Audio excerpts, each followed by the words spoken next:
So welcome back to the Kyle Style Podcast once again. Oh, where are you? Where are you? Oh, there you are.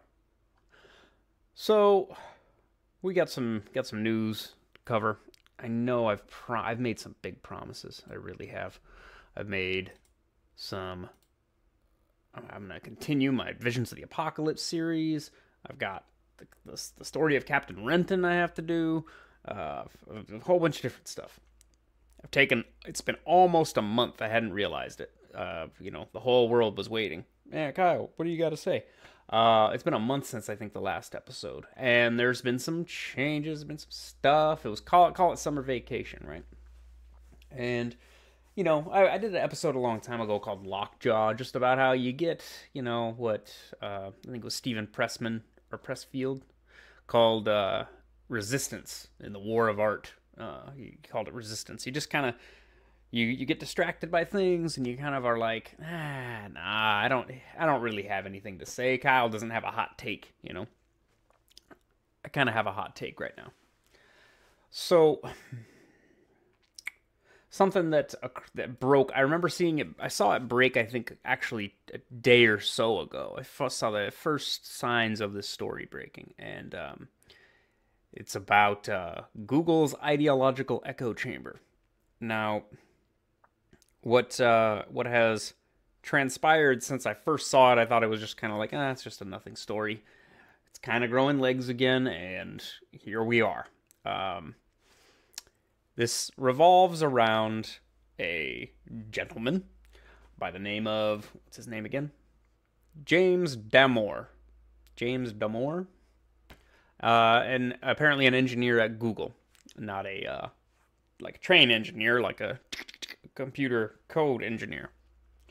And they have at Google, as other companies do that are sort of forward thinking and everything, they have message boards and things that they provide for their employees to discuss things that are whatever the topics of the day are. It's supposed to encourage, sort of community interaction and corporate culture.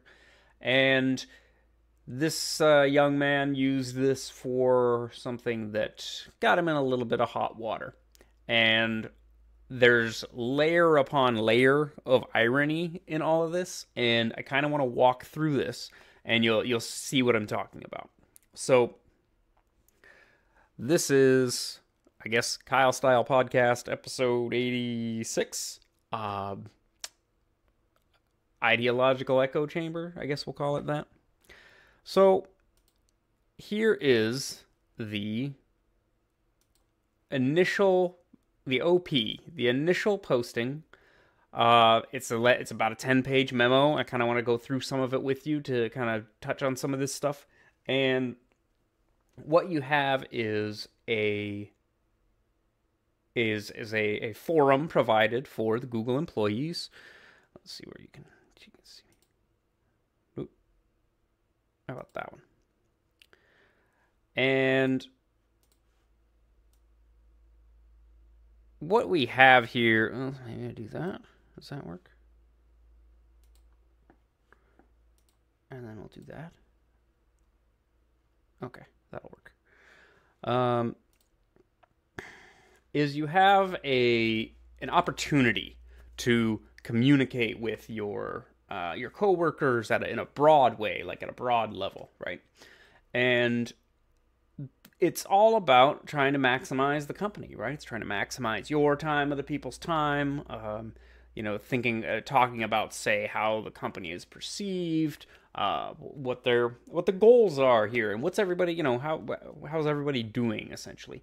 What I think this partially does is it mitigates exposure to HR, right? People just kind of discuss things and they work out issues on their own in a relatively kind of democratic fashion. And you assume a place like Google, it's going to be a bunch of smarty guys. It's going to be a whole bunch of smarty guys and gals, I suppose. Just the whole point of this particular document. And what transpired from this memo is that this young man lost his job.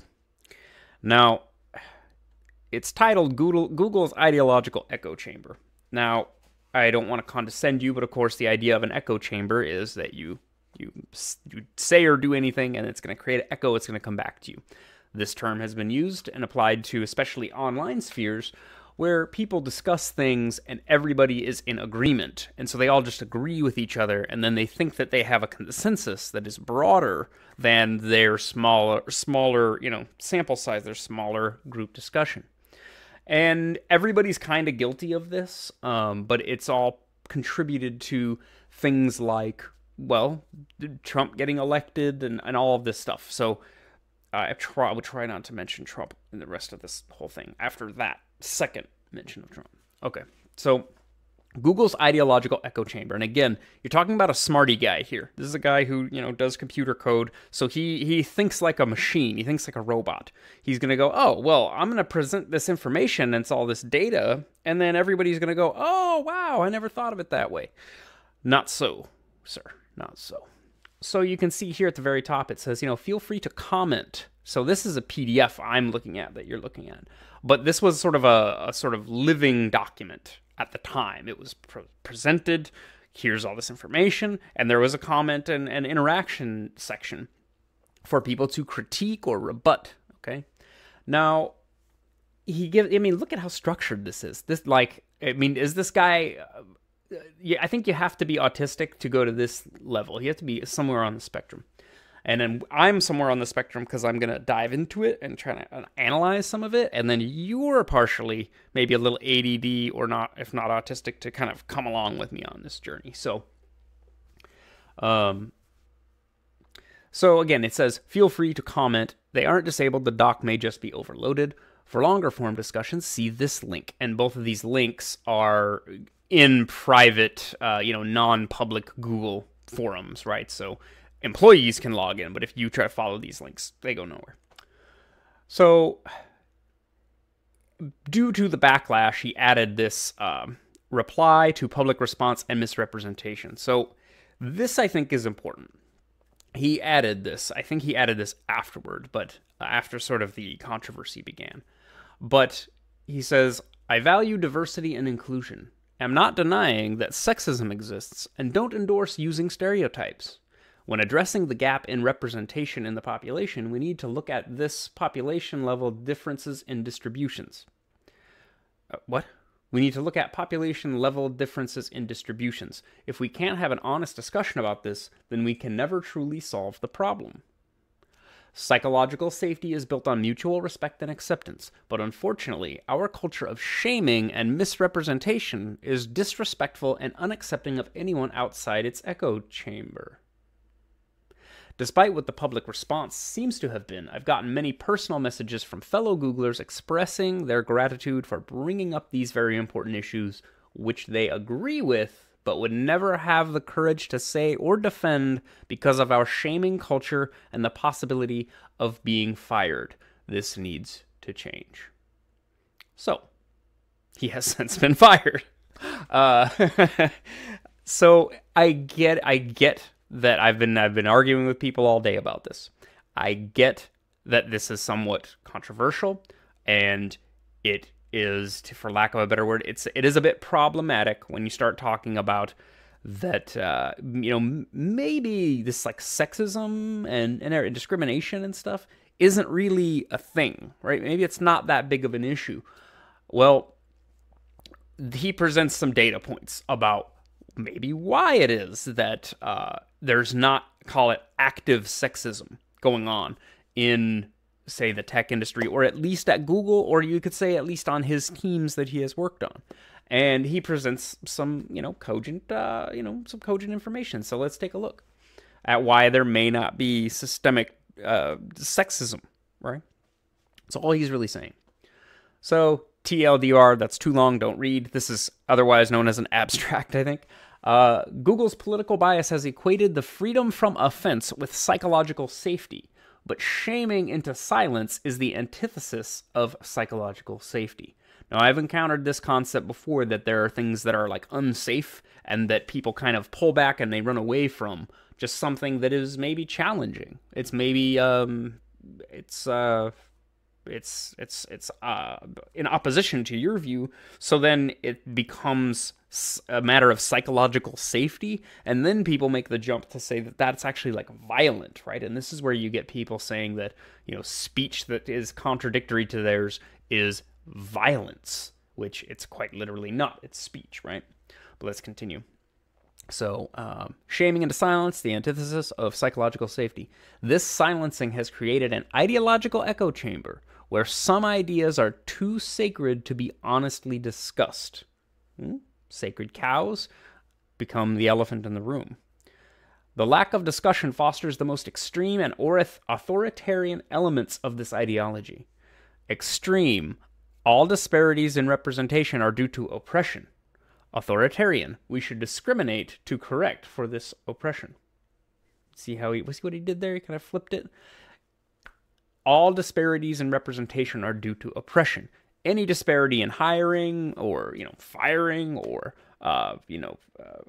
assignments of tasks that is at all unequal in this particular instance of, say, sexism is what he's going to go on to talk about. But you could say race or age or whatever is due to oppression. It's purely sexism and racism and homophobia and everything that's driving those decisions. And we, in our progressive forward-thinking mindset, we will do something to counteract this. And what we're going to do is we're going to discriminate against people based on superficial characteristics like, well, he's a white male, so he clearly is being, is clearly biased, right? This starts to descend into insanity, but follow me. Differences in distributions of traits between men and women may in part explain why we don't have 50% representation of women in tech and leadership, right? Women are half the population, so if it was a even distribution, you would think that it would be basically you would think that every company would be, half men and half women. Not so. And I'm hard pressed to think of, for example, the last time I even saw a female garbage picker. The last time you mostly see male police, you see male, firefighters, male men in the military. I don't even know those numbers. I'm assuming it's pretty overwhelmingly men. And it's like, is that sexism and oppression, or is there something else going on here? And this is where this becomes important, is because if it's oppression, we can do something about it, right? If it's sexist hiring managers at Google, we can do something about it. You say, hey, you stop doing that and take a sensitivity course and learn that, you can't be Don Draper or whatever from Mad Men. You can't just, these girls aren't here for your entertainment. They're here for doing work because they're equals, right? But if it's not that, then maybe there's something else going on here. Maybe there's some other phenomenon. Let's keep going. Discrimination to reach equal representation is unfair, divisive, and bad for business. So it's enacting a discriminatory policy to try to counteract what is perceived to be a discriminatory practice, and you now are lumping people into identity politics groups based on superficial characteristics, and this isn't a meritocracy then. This isn't everybody's not being treated equally. You're starting to talk about societal oppression, so you're dragging society and stuff going on outside into the workplace and making that a part of everyone's day. You're making that part of the day of a guy like this who just wants to write code and try to do cool tech stuff and turn the future into Star Trek. He can't do that because he has to go take, microaggression training classes. Okay. So he gives a brief rundown of his intentions. We all have biases that are invisible to us. Thankfully, open and honest discussion with those who disagree can highlight our blind spots and help us grow, which is why I wrote this document. There it is. I think that we can have an open and honest conversation. I think we can be aware of our biases, but we can have a productive discussion. Google has several biases, and honest discussion about these biases is being silenced by the dominant ideology. What follows is by no means the complete story, but it's a perspective that desperately needs to be told at Google. So this is a guy on the inside. He's seeing that blind spot, and he's saying, we need to have an open and honest conversation about this. But, but that is problematic. So he goes on to give a sort of a left-wing, right-wing biasy breakdown, and the link for this one comes to it was an actual journal. It was a psychological journal. Let's see. What do we got? This was the one you have to pay for this one. It's behind a paywall. I didn't want to pay for it. Sorry. Yeah, a measure of media bias, and this, abstract and little preview talks about a sort of scoring system they gave to different media outlets and showed that there was, in fact, like a left-wing kind of bias in a lot of media outlets. So this is a rough breakdown, and I don't know if I necessarily even agree with this, but, at least at first glance, it kind of feels right. Like, left biases, compassion for the weak, and disparities are due to injustice. Humans are inherently cooperative. On the right side, call it more conservative side, respect for the strong and for authority. Disparities are natural and just. See, I don't know if I'd go that far. Humans are inherently competitive. Right? So, the thing is that these are biases, but both of these are true. Humans are inherently cooperative. We're social animals, but we are also inherently competitive. Disparities are natural and just. There are certain disparities that are natural. I am not the dude you want on your NBA team if you're trying to win championships. I'll take the paycheck and lose, but I don't think that's what you want. Whereas disparities are due to injustices. It's not an injustice that I don't get to play in the NBA or the NFL. That's just a natural thing. However, there are disparities which are somewhat, manufactured, especially historically, and you could drag that all the way up to the present day if you want and find examples of, socially enforced disparities, right? Employment bias, discrimination in hiring and all that stuff, which is what this is talking about. And then this compassion for the weak and respect for authority. I don't know if those aren't mutually exclusive concepts. I mean, yeah, you do have some compassion for the little guy, but you should respect authority because it has authority over you, at which point it presumably has more power than you. So then if you don't respect it, then you will get yourself in trouble. So you should respect it. Seems these aren't, mutually exclusive concepts. So he's talking specifically about Google's Mountain View, California campus. He can't speak for the other. It's very measured in this. That's the thing, is he seems very measured. He's trying to hedge everything and couch it all in a kind of the most helpful and kind of, again, like that kind of autistic techie. He's trying to make it scientific, right? He says, I can't speak for about other offices or countries. So maybe this is just here. This is just something I've noticed. Let's have a discussion. Again, this is happening on an internal message board. Maybe other people will go, yeah, I think so. Or in this case, as we find out, he was fired. There's a backlash here. So he says, of course, I may be biased and only see evidence that supports my viewpoint. Going back to the previous statements about having an honest discussion. In terms of political biases, I consider myself a classical liberal and strongly value individualism and reason. Now, he's included the links. This is the Wikipedia page for the classical liberal. Let's look at a quick definition of classical liberal. Classical liberalism is a political ideology, a branch of liberalism which advocates civil liberties under the rule of law with an emphasis on economic freedom. It is closely related to libertarianism and to free market capitalism. So, there you go. So not liberal in the sense that you maybe are a Democrat, but a liberal in the sense that you believe in individual freedoms and maybe a little bit of a laissez-faire style capitalism in there as well. So he's trying to present these. He's presenting definitions. He's providing a background to advance this argument. Okay, so so change is good, change is dangerous. Again, that kind of a dichotomy of worldviews, if you want. So let me see, 100% correct. So yeah, okay, so here he is. He's even trying to bridge the gap now. Neither side is 100% correct, and both viewpoints are necessary for a functioning society, or in this case, a company. A company too far to the right may be slow to react, overly hierarchical, and untrusting of others. In contrast, a company too far to the left will constantly be changing, deprecating much loved services, over diversify its interests, ignoring or being ashamed of its core business, and overly trust its employees and competitors. So, there's vulnerabilities either way, depending on how all in you go on a certain kind of ideology. Only facts and reason can shed light on these biases, but when it comes to diversity and inclusion, Google's left bias has created a politically correct monoculture that maintains its hold by shaming dissenters into silence.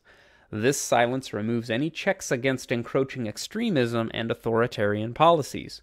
For the rest of this document, I'll concentrate on the extreme stance that all differences in outcome are due to differential treatment and the authoritarian element that's required to actually discriminate to create equal representation. So again, he's making this business case that their policies, their practices, some of maybe their core beliefs are actually detrimental to their goals of not being discriminatory. And this, of course, seems all counterintuitive, but then this is where things got heated, because he starts talking about essentially what is a sexual dimorphism in humans, which is that human beings are generally almost, roughly divided in half male, half female, and that there are a bunch of secondary characteristics and everything that come along with that dimorphism, and that, surprise, men and women aren't exactly the same, right? Which is why men and women don't compete against each other in the Olympics, because it's not exactly fair. So he goes on to kind of give this breakdown. So at Google, we're regularly told that implicit, unconscious, and explicit biases are holding women back in tech and leadership. Of course, men and women experience bias, tech, and the workplace differently, and we should be cognizant of this. But it's far from the whole story. On average, men and women biologically differ in many ways. These differences aren't just socially constructed because they are universal across human cultures, generally true. They often have clear biological causes and links to prenatal testosterone. So there he is, dropping in, in the womb, you get a certain doses of testosterone or estrogen, and then it just continues from there. It's a hormonal thing. Hormones affect your behavior. They affect how you think, how you feel. Biological males that were castrated at birth and raised as females often still identify and act like males. And there's been some kind of dark psychological studies and things that have touched on that. And I'll try to pull up a link and put it in the comments and stuff here, or the description. The underlying traits are highly heritable. So your dad has a hairy back. You're going to have a hairy back as a guy, but as a girl, maybe you don't have a hairy back. This is heredity. So they're exactly what we would predict from an evolutionary psychology perspective. Note, I'm not saying that all men differ from all women in the following ways, or that these differences are just or preferable, I suppose. I'm simply stating that the distribution of preferences and abilities of men and women differ in part due to biological causes, and that these differences may explain why we don't see equal representation of women in tech and leadership. Many of these differences are small, and there's significant overlap between men and women, so you can't say anything about an individual given these population-level distributions. So he goes on to show two curves. Now, if you're thinking about a bell curve, right, there's a famous the bell curve, which was graphing IQ, right? So you have a lot of people right around the middle, and the graph goes up. And then at the high end and the low end, there's not so many. There's most people are around average, and then you have a few really smart people and a few really dumb people. And with a bell curves of different demographics, however you want to cut it up, they're gonna not necessarily overlap. Charles Murray got in big trouble for his IQ distribution bell curve studies, and there is apparently a mean, like the middle average, disparity between black IQ and white IQ, for example. White IQ median or mean, I forget which, average is higher than blacks. So then that boom becomes this bombshell of like, oh my God, what do we do about that? Well, you're a racist. That's racist to say. Well, it just is a thing that came from testing, and that's what happens when you graph them, right? However, even he explains here, populations have significant overlap. Just because the median might have a disparity doesn't mean that that disparity applies to everybody that you see, right? Just because a female IQ is, I think, is average a few points lower than men's, doesn't mean a woman you're meeting is actually dumber than you just because she's a woman, right? This is an important concept to grasp. Reducing people to their group identity and assuming the average is representative ignores this overlap. This is bad, and I don't endorse that, he says. Just to continue to go out of his way to hedge this and plant this in an objective sphere, right? Let's be objective about this. So, personality differences. He goes on to talk about women on average, and this is, again, there's links and everything. She's making a case. He's trying to back it up with facts. Women are more empathetic. They're more open to feelings and aesthetics rather than ideas. A stronger interest in people rather than things. They're essentially, they are not as assertive or not viewed as being as assertive. You know, these are fairly common critiques. He goes on to say neuroticism, higher anxiety, lower stress tolerance. This may contribute to the higher levels of anxiety women report on Googlegeist and to the lower number of women in high-stress jobs. Googlegeist is an internal surveying tool that they use to track your progress and everything else. And they apparently are a bit obsessive about it at some point. I was reading some stuff earlier that made it seem like it was almost a chore to constantly be trying to monitor and create this data about your own work performance and your opinion of the company. So all this is grounded in biological argument, right? He's saying that this is a biological thing, and we are constantly running into this problem a lot. I mean, anybody that talks about any of these problems is that there's what he calls social constructionists. Social constructionists would argue that greater nation-level gender equality leads to psychological dissimilarity in men's and women's personality traits.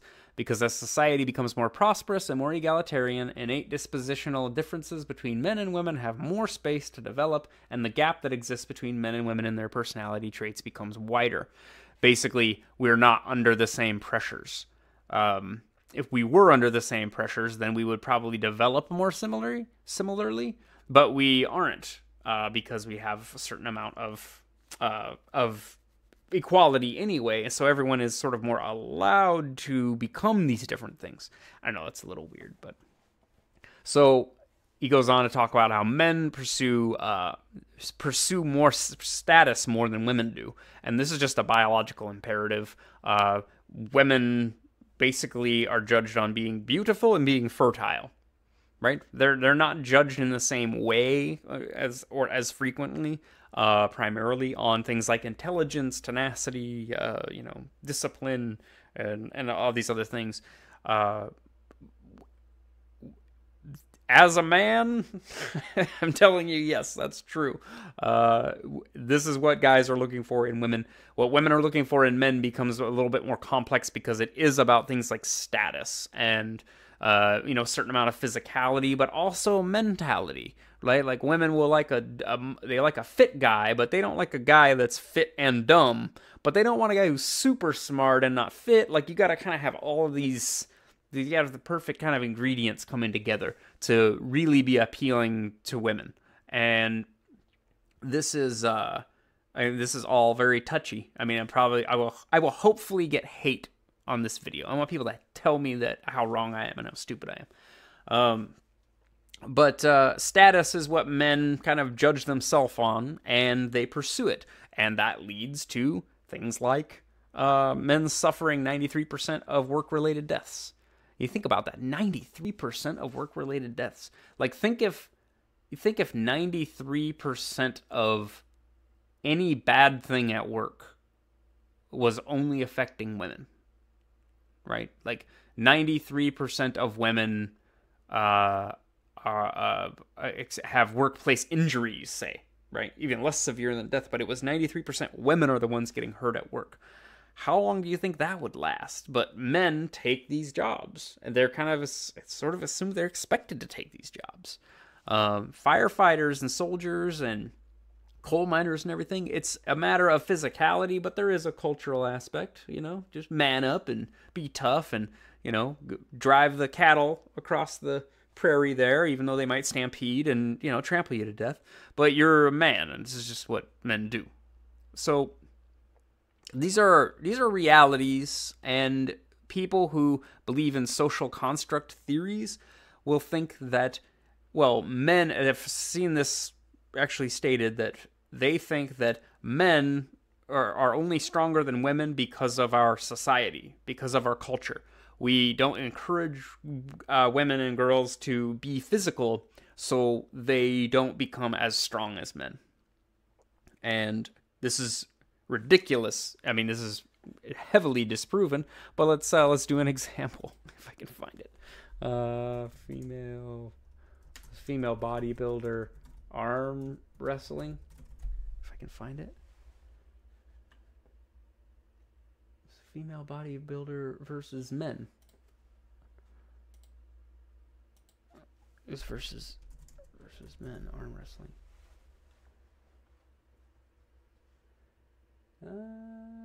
Is that it? Let's see.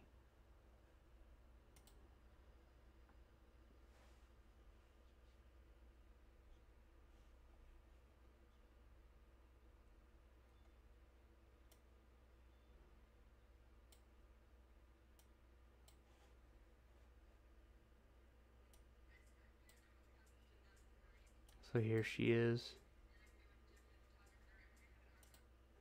Okay. Just a normal dude. She's a female bodybuilder.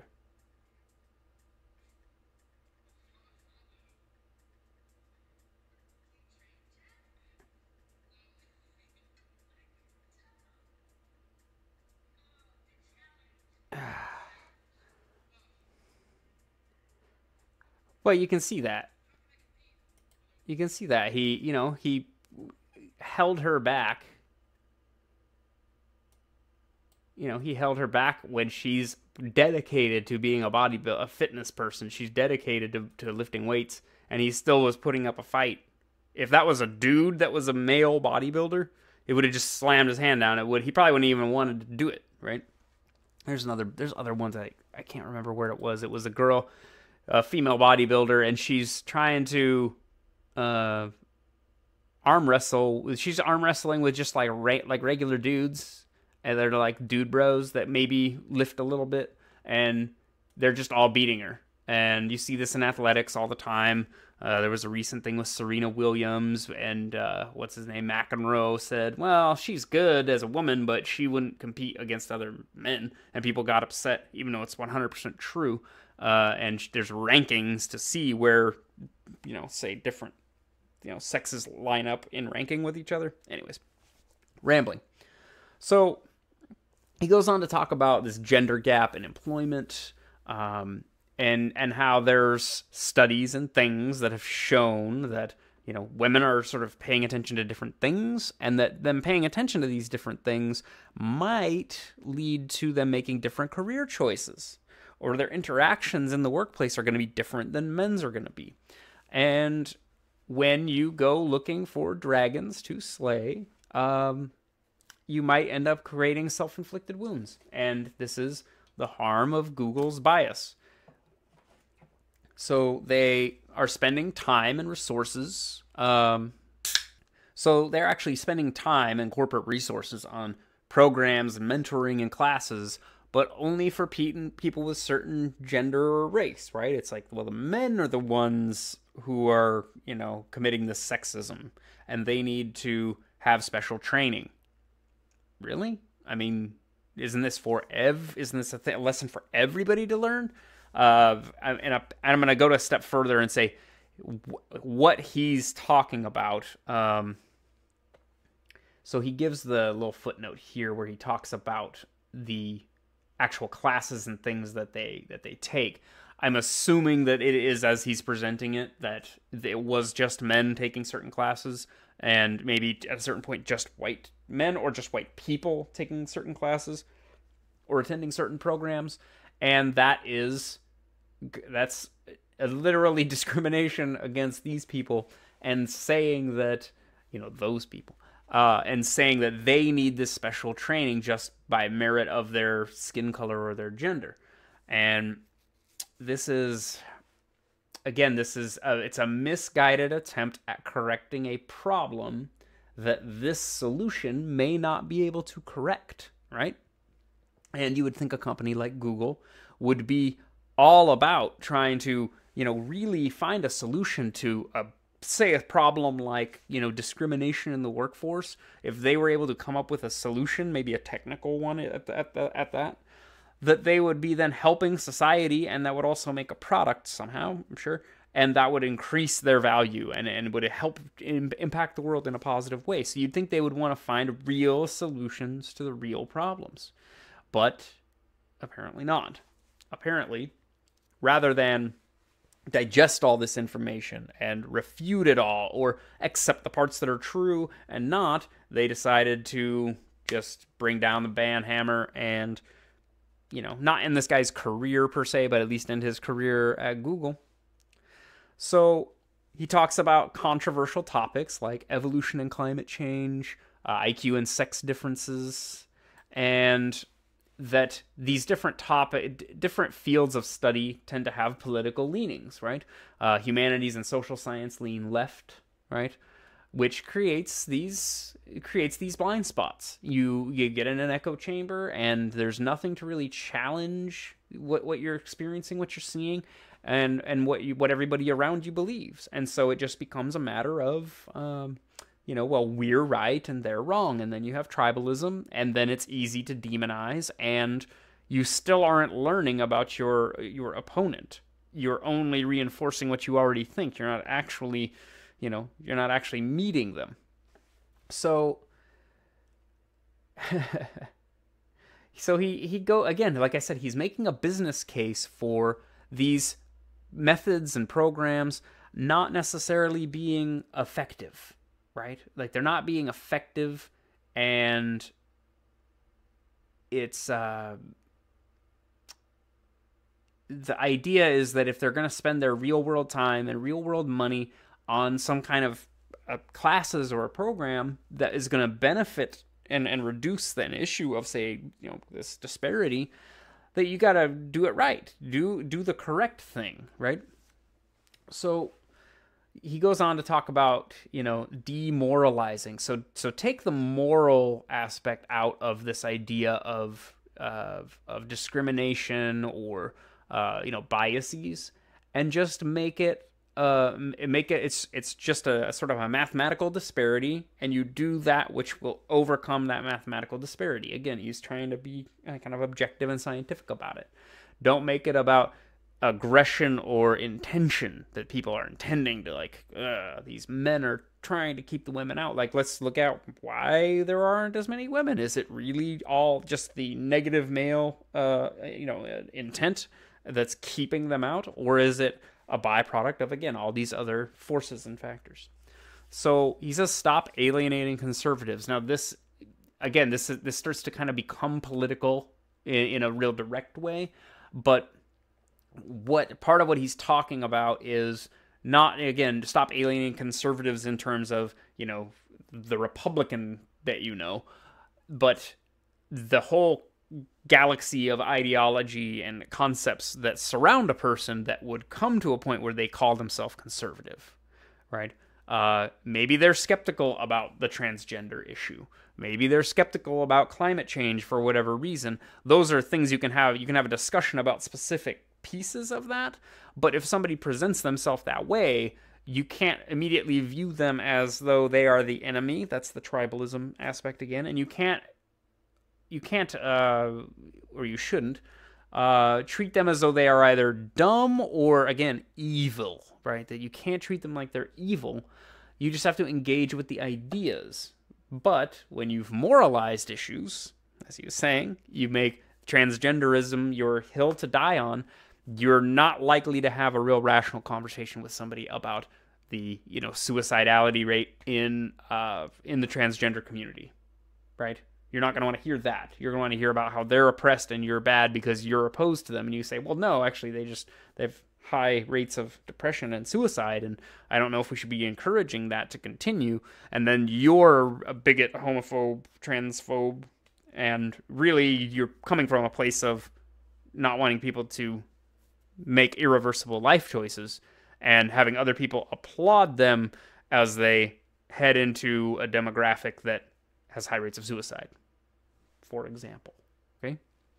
So maybe you're still following me here. I haven't totally put you to sleep yet.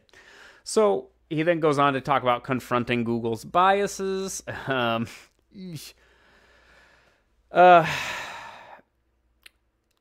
mean, he goes on. There's more in here and more detail and everything. And so here's the deal. This 10 pages of fact-backed, right? It was at least backed by fact. And it was attempting to propose solutions. Was met with outrage, was met with, claims of it being a manifesto, which is a loaded word, like the Unabomber had a manifesto. And it was called a screed, and I was arguing with someone earlier, a personal screed, that it was just personal, that there was no objectivity in it. And you go, how can you know whether he was trying to be objective or not? And it's like, well, basically because he's a man. Okay, so you can't be objective about his intentions because he's a man, but you're saying he's being discriminatory because he's promoting discrimination because he's a man. He can't be objective because he's a man, which is discriminatory because you're assuming he can't be objective because he's... I think you get where I'm going with this. So this is madness. But let me couch this too, because I have worked at some of these tech companies. I've worked at, Amazon and Google and Samsung, and at least as a contractor there on sort of short term, you're kind of an outsider to the actual, to sort of the core of the environment. But I could still feel that there was a very calculated kind of level of interaction, and certain words, certain phrases, it was like certain language, just not anything bad, but just you're not using the right words to talk about this. You're not using the kind of codified, accepted words to talk about a topic, or your refusal to use specific words. Not anything bad, but just, this is, we're all a family here at, XYZ, and, we want to welcome everybody aboard, and you go, like, well, everybody, like, you just raise, I'm rambling, I'm sorry. You raise any kind of anything critical about any kind of practice, whether you're correct or not, and it can get you mucked out. And that's unfortunate. But what I'm trying to get to here is that he's talking about a toxic environment where people are afraid to say things that they think are factually true because of reprisal. It becomes a witch hunt. And again, like being on the inside of some of these companies, I've seen it where it's just kind of oppressive. It's oppressive, and it's not benefiting you or the company or your coworkers. It's just this fear-based culture. It's a culture of fear, a climate of fear around not wanting to be perceived as something that you aren't. You're not a sexist, racist, bigot, homophobe, but if you don't follow along and agree with anything anyone says, in regards to that, then you then become that. And everybody's looking for this. They're looking for this dragon, this demon to slay, and it's not there, but they will make you the demon. And I've already heard it. I've already seen it a bunch of times. Yes, Google's a private company. They can do whatever they want. Yeah, when you're working for someone, you're not protected by the First Amendment. Yeah, I get it. But to that I say this.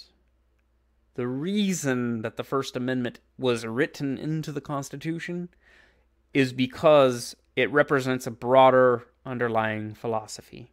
And that broader underlying philosophy is that open discourse and rational exchange of ideas, of factualness, is actually the avenue to discovering truth, which I would say it's pretty obvious that it is.